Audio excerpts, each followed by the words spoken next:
Oo, wala naman. Wala kang restrictions.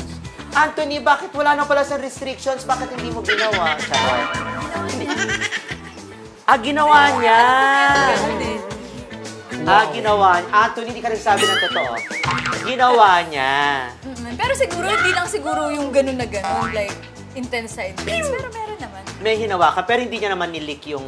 Wala. Alam ko wala sa amin ganun eh. Wow. Pag mga ganun ba, nakakaramdam ka ng sensation kahit sa trabaho? Yung restriction ko, yung sa ililik, kasi may na-experience na ako na ganun lang. Sa last movie ko, biglang nilik yung nipples ko, nagulat ako. Sana. Pag ganun ako.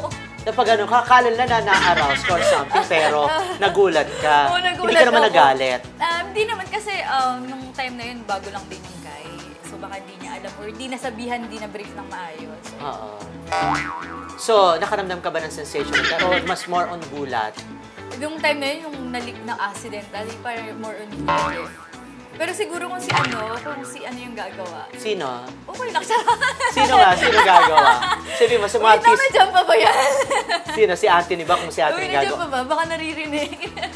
Loka ilang beses nga ako na dito. Pero kung si Anthony ang gagawa, okay lang. Okay lang. Pakisabi na lang sa akin para imbis na magulat ako, enjoyin ko na lang. Wow.